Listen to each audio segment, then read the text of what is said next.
enterólogo de la Sociedad Española de la Beneficencia de Pachuca, Hidalgo.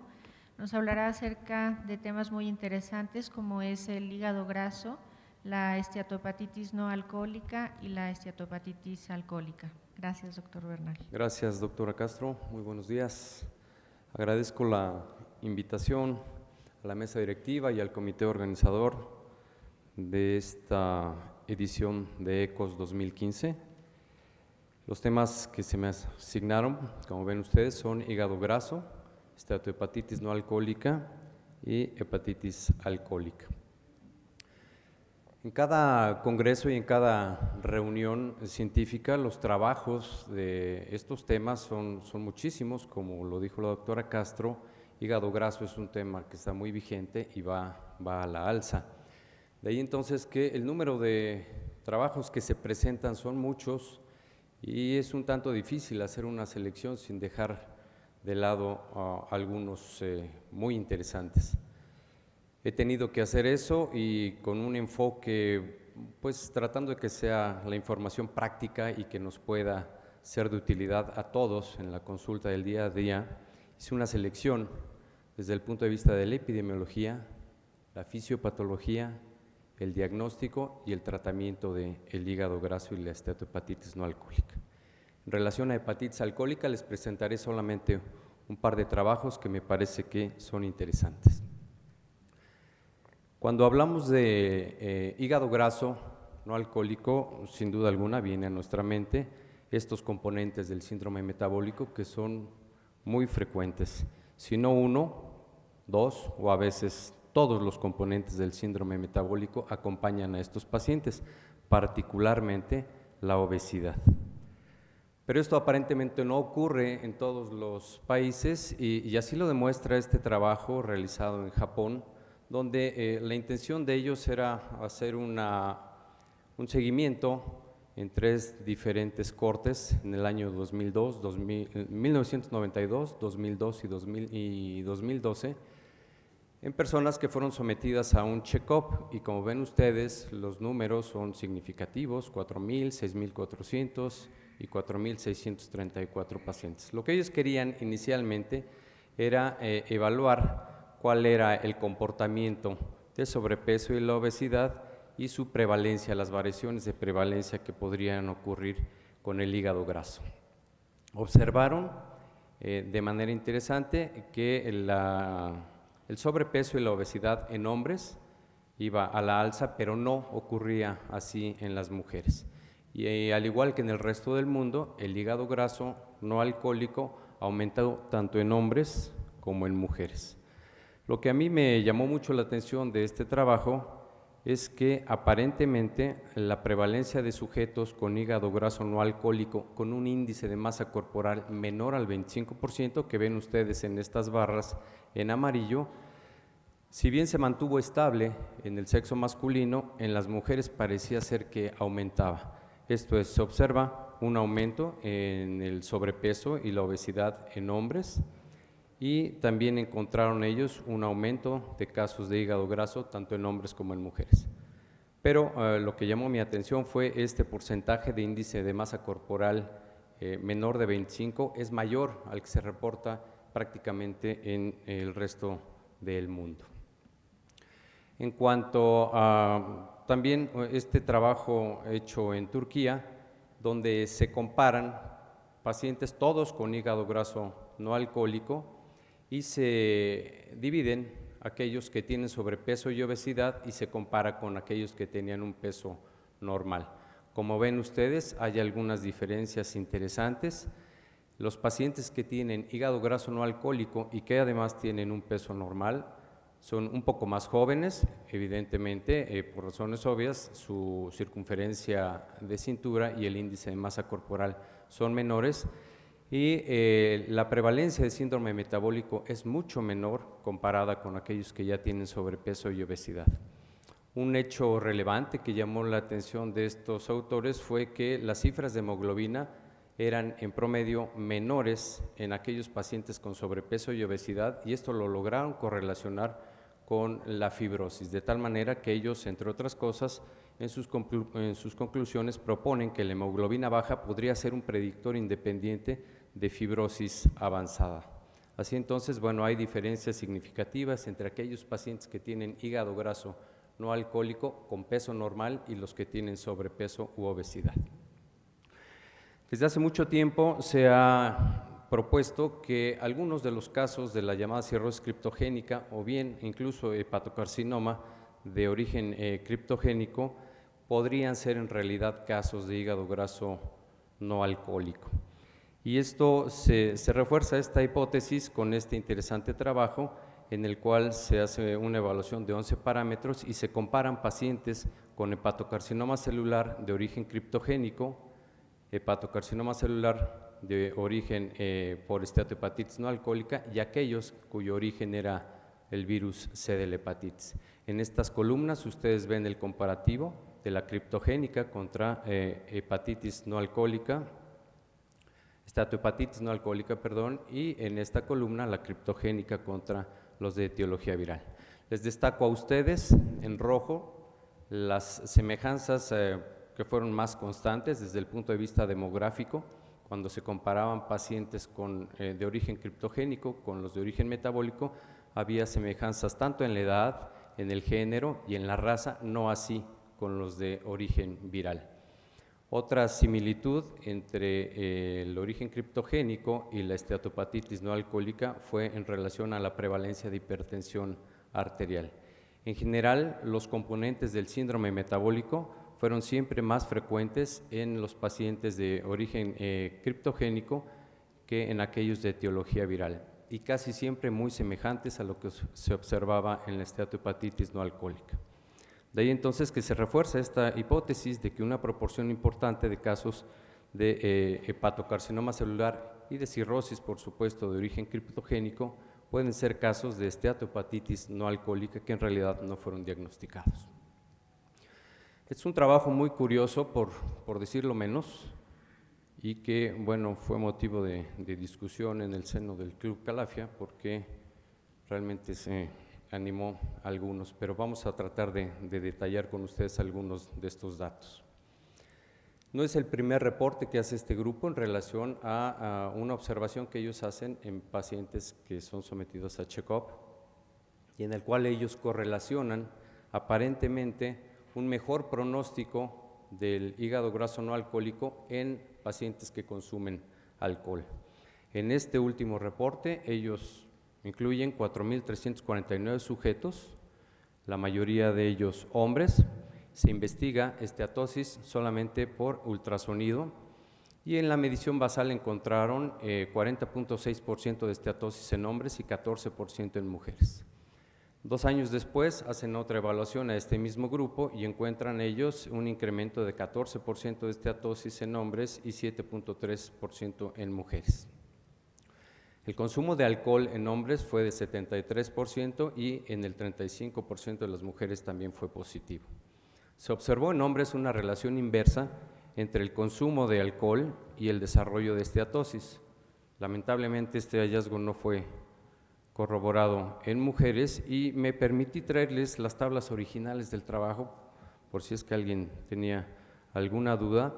Aquí ellos analizan desde un consumo de 0 hasta 280 gramos de alcohol por semana y aparentemente esto tiene un efecto protector muy similar a lo que podría ser el ejercicio, por ejemplo, que vemos aquí en este sitio. En las mujeres no se pudo corroborar esto. Lo cierto es que estos trabajos han sido siempre muy cuestionados y recientemente en el Journal of Hepatology hubo un editorial donde se cuestiona seriamente un sesgo de selección que existe en esta muestra, incluso algunas definiciones de tipo operativo y conceptual que probablemente expliquen estos resultados aparentemente, bueno, alentadores para algunos, pero que no han podido ser reproducidos y que seguramente seguirán siendo muy cuestionados. Desde el punto de vista de la fisiopatología, también se ha invocado que la microbiota podría tener algún efecto en el desarrollo del hígado graso no alcohólico. Al respecto, este grupo elaboró este trabajo comparativo, pacientes se compara, la prevalencia del síndrome metabólico y del hígado graso no alcohólico en 141 pacientes que tenían sobrepoblación bacteriana positiva contra 231 que no tenían sobrepoblación bacteriana. Encontraron diferencias significativas en estos comparativos, particularmente una cifra menor de albúmina de 3.5, fue mucho más común esto en los pacientes que tenían sobrepoblación bacteriana. Otra de las variables importantes fue la presencia de esteatosis, 33.3% en los que tenían sobrepoblación bacteriana contra 20.8% de aquellos que no la tenían.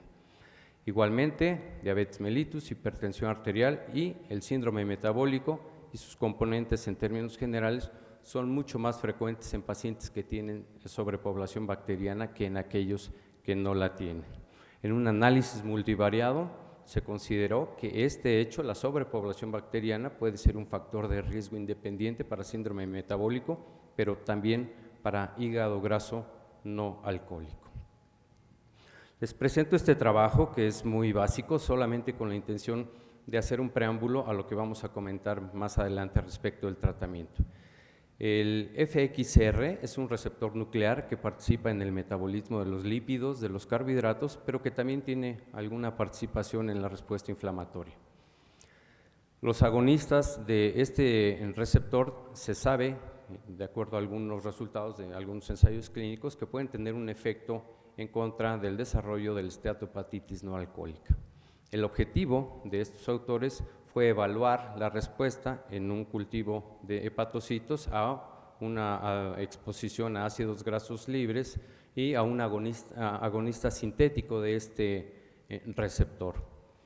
Para ello, como les comentaba, expusieron a estos cultivos al ácido oleico y a un agonista del FXR. Se hacen mediciones de RNA mensajero a las 24 horas y lo que observaron fue que los tejidos expuestos al ácido oleico concentraron obviamente más cantidad de lípidos. Lo interesante es que el agonista FXR inhibió los genes de la oxidación, esto es, aparentemente tiene un buen efecto a nivel de frenar el proceso y esta cascada inflamatoria que se detona en estos pacientes. Concluyen que la modulación del receptor fernezoide X puede inhibir la beta-oxidación y probablemente la lipogénesis. Desde el punto de vista de diagnóstico, hay muchas pruebas, se presentaron muchos trabajos, seleccioné yo porque me parece que podría tener cierta aplicación clínica. Se hace una evaluación del isoprene, que es un compuesto orgánico volátil que ya se ha utilizado en otro tipo de fibrosis a otros niveles, y lo que ellos hacen es investigar la utilidad de la prueba de aliento con este compuesto orgánico como marcador de fibrosis avanzada. Se compara la prueba de aliento contra la biopsia hepática en 61 sujetos que tenían fibrosis, 44% de ellos por virus, 30% por hígado graso no alcohólico y el 26% de otras etiologías. Lo que observaron es que la media de isoprene en el aliento en la fibrosis avanzada fue menor de 13.5 y en los casos de fibrosis menor fue de 40, correlacionando con la biopsia de manera muy interesante. Se propone entonces a esta como una prueba relativamente sencilla, no invasiva, para evaluar la fibrosis avanzada. Desde el punto de vista de tratamiento, bueno, hay que seguir reconociendo que hoy en día no tenemos un tratamiento médico aprobado para todos los casos de hígado graso no alcohólico. Esto nos hace pensar que seguramente en el futuro los tratamientos deberán ser muy, muy selectivos de acuerdo a las condiciones de cada caso. La mayoría de los trabajos que se han reportado hasta la fecha se han enfocado sobre todo a esteatosis y a inflamación, y ahí yo diría que los resultados no son tan malos. Pero ese no es el principal problema. El principal problema, como lo propuso Paul Angulo en uno de sus últimos trabajos, quizás el último que se publicó de él, fue que el problema principal y la peor evolución correlaciona básicamente con la fibrosis. De ahí entonces que ese es el objetivo, al cual se tienen que dirigir la mayor parte de los tratamientos. Seleccioné este trabajo que es interesante, es un metaanálisis y una revisión sistemática desde el 90 hasta el 2014, y aquí se enfocan solamente a evaluar los resultados de efectividad en fibrosis o en degeneración globoide. De manera secundaria, el efecto en esteatosis, en inflamación e incluso en los efectos adversos. Lo interesante de estas tablas, ellos seleccionaron al final 9 ensayos clínicos, más o menos 900 pacientes, comparados con placebo. Los medicamentos que mostraron aparentemente los mejores efectos fueron la pentoxifilina, la vitamina E, las tiazolidinedionas y el ácido obeticólico, que es precisamente un análogo de este FXR del cual les hablé antes. Lo que ellos observan, y se muestra también en estas tablas, en estas gráficas, es que la vitamina E, el ácido obeticólico y las tiazolidinedionas mejoran la degeneración globoide. En cuanto a la fibrosis, los mejores resultados aparentemente se logran con la pentoxifilina y con el ácido obeticólico. A pesar de estos aparentes buenos resultados, la conclusión es que siguen haciendo falta estudios comparativos que incluyan a grupos mucho más numerosos de pacientes. Desde el punto de vista del trasplante, traigo estas gráficas para ustedes donde se agrupan pacientes que fueron trasplantados, pacientes menores de 40 años que fueron trasplantados tanto por cirrosis criptogénica como por esteatohepatitis no alcohólica. Ellos se incluyen desde el año 2001 hasta el año 2012 y lo más interesante a destacar aquí es el número creciente de casos de trasplante hepático, tanto por cirrosis criptogénica, por esteatohepatitis no alcohólica, y como ven ustedes en los últimos años el número de casos de esteatohepatitis no alcohólica está superando con mucho a los de cirrosis criptogénica. Esto habla a favor de lo ya comentado, de que esta enfermedad va a la alza. En cuanto a la hepatitis alcohólica, este trabajo se los traigo solamente para significar la importancia que tiene la obesidad también en estos pacientes. Se sabe que la mortalidad de esta patología es alta y lo que los autores se propusieron en este trabajo fue investigar la correlación de la obesidad y la mortalidad hospitalaria en pacientes con hepatitis alcohólica. Hicieron un estudio transversal a nivel nacional en los Estados Unidos para evaluar este hecho. Encontraron 99.293 casos de hepatitis alcohólica con una mortalidad de 4.2% y de los cuales 5.9% eran obesos. Se presentaron defunciones en el 5.5% de los pacientes que tenían obesidad, comparados contra 4.1% en aquellos que no tenían esta patología con una P significativa. El riesgo de muerte, que es lo interesante, es más del triple en aquellos pacientes obesos comparados con los no obesos. De ahí entonces que se concluye que esta obesidad sin duda alguna es un factor de riesgo importante a considerar tanto para mortalidad como a estancia prolongada y por supuesto a gastos de atención médica. Desde el punto de vista del trasplante, siempre se ha invocado que en los pacientes alcohólicos hay que dejar un periodo mínimo de 6 meses de abstinencia. Este grupo hace un análisis de lo que ocurre cuando no se esperan estos 6 meses que se han propuesto y lo comparan con este trabajo que fue publicado en el 2011 para ver sus resultados. Ellos encuentran algunas diferencias importantes: menor uso de esteroides en los de trasplante precoz, mayor uso de pentoxifilina, una sobrevida aparentemente mayor tanto a los 6 meses como a los 2 años, y con el inconveniente de que la recidiva alcohólica en estos casos fue mayor. En conclusión, en Asia, cuando menos, el número de pacientes con hígado graso no alcohólico y peso normal es mayor y la hemoglobina baja puede ser un marcador independiente de fibrosis avanzada. Hay reportes a la fecha muy controvertidos de que el alcohol puede tener un efecto protector en hombres con hígado graso no alcohólico. Algunos casos de cirrosis hepática criptogénica y de hepatocarcinoma celular asociado pueden ser secundarios a hígado graso no alcohólico que no había sido diagnosticado. Los casos de trasplante hepático por hígado graso no alcohólico están aumentando de manera significativa. La sobrepoblación bacteriana puede ser un factor de riesgo independiente, tanto para síndrome metabólico como para hígado graso no alcohólico. La prueba de aliento con isopreno puede ser un marcador no invasivo de fibrosis de uso clínico. La pentoxifilina y el ácido obeticólico son útiles para el manejo de la fibrosis. La vitamina E, las tiazolidinedionas y el ácido obeticólico también han mostrado utilidad en la degeneración globoide, pero insisto que estos tratamientos tendremos que buscar cuál es la población blanco para cada uno de ellos. En hepatitis alcohólica, la obesidad es un factor de mal pronóstico y el trasplante hepático precoz ofrece buenos resultados, aunque la recidiva alcohólica es mayor. Muchas gracias. Gracias, doctor Bernal. Les recuerdo utilizar la aplicación para las preguntas. Hasta ahorita nada más llevamos una y obviamente tendremos la oportunidad de hacer preguntas por vía